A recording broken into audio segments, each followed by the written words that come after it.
What's up, guys? Barry Game here, back with some more Idle Heroes, and today Lord Giga has gotten a lot of stuff done on this account in order for us to really test even further with these Faith Blades. So we got both of them tanky, both of them with resonance gear, with the hero enhancements as well.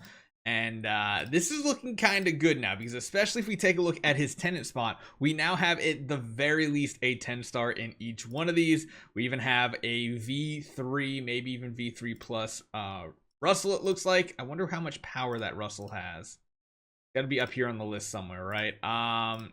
It's got a flag. It's not the right flag, but I mean, it doesn't really matter. Just flags, even just base flags, are better than any other artifact in the game, even if they're for the wrong faction. Because honestly, the regular flags, they don't give any bonuses for like the faction that they're part of. So again, if you guys just have flags, throw them on your tenants. 24% attack, 30% HP. That's some really good stats right there. Yet working on the V3 plus from the looks of it, and we got a couple other tenants just for the speed. So I wonder if we can get away with balanced strike now. If we could, that would be awesome. We get crit damage, crit, and holy damage here. So we're looking at about an 84% crit chance. Our crit damage is kind of low. We do get a lot of holy damage. There's a lot of armor ignoring.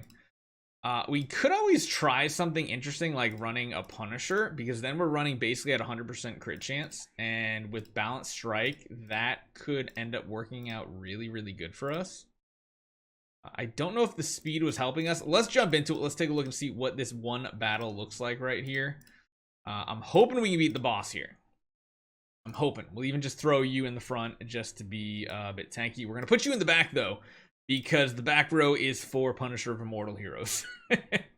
So his first round, though, he does get a basic off, which is annoying. But, ooh, another basic. But again, he's going to guarantee a crit every time, which I don't know if I like that. I don't know if I liked it. He does go first, which is good. There we go. That's what we need. We need him to hit first every time. It's a little too squishy for my liking. It's awesome getting up to that crit chance and everything, but although maybe, wonder how melodic strings would work for him. It's worth trying all these different artifacts just to see if any of them are viable, because getting that round one active means we take less hits. Problem is, getting to the next active is a struggle.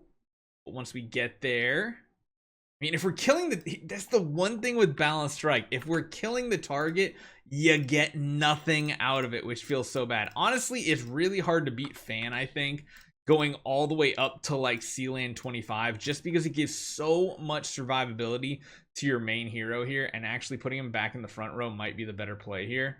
The double CC is what gets you. My goodness. And yeah, yep, healing curses, nope. That was everything we learned. I had to relearn it one more time. We need to stay away from that. Very, very far away from that. Okay, so now I think we kind of have what we need. The problem here is when we get double CC. When I say double CC, we're getting hit with that Horrify and the Petrify. We can only purify one of those per round. It basically just puts us on a clock. I don't like it. It honestly feels worse. I wonder if we swap these around. Like, we give the crown to our main hero. That way, all the hits that hit him are lessened. Back row target, though, he just doesn't have the speed to do anything at this point. It feels really, really bad. I'm going to say it felt better with the offensive strategy. But we'll go this time maybe with... yeah, without Unbending Will. I think the crown worked better on this one, and we'll just swap the order again. Put you in the front, you in the back. I guess we'd try to keep the Russell alive. I don't think he's going to live, but maybe he absorbs a couple extra hits this way. Oh. Faceblade just, if he's not one-shotting the enemies, he's just useless. It really, really comes down to that. And the fact that these enemies have energy drain is just the worst thing possible for this Faith Blade. Because even like when we think we're going to get an active, it's like, just kidding. We took your energy away. Never mind. I mean, this is like the best run we've had so far, but between all the crowd control and everything, I think it's a no as far as Sealand goes. Like, it's so close. It's just literally the only other thing we could try with this hero is running something like Mark Purify and Balance Strike. But if we get like CC'd one time, I think that essentially means we're just done for. So I don't think that's something worthwhile to do here. It's like right here, we can't do a basic attack. If we can't do a basic attack, we're never gonna get an active off. Yeah, that's a horrible strategy. The only other thing we can wish for is still doing Control Purify and just hoping we don't get hit with the Curse, which seems like a pipe dream. I mean, we'll give it one more try. It seems like, though, that's it. There's just no other chance for us here. But I'm going to try something else with this guy. I think PvP could actually be really, really fun with these two heroes.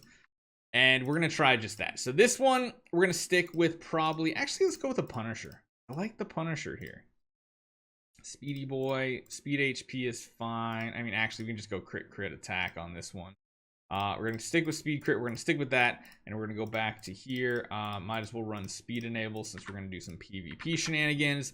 Let's see what we can do. I guess Star Arena would probably be a good spot to try this out. And I kind of want to just run like some random shenanigans up in front. Like anything that'll just work. Might as well chuck you in. And I guess like a Tix is some okay support as well. Let's see how this actually plays out. I'm kind of hoping...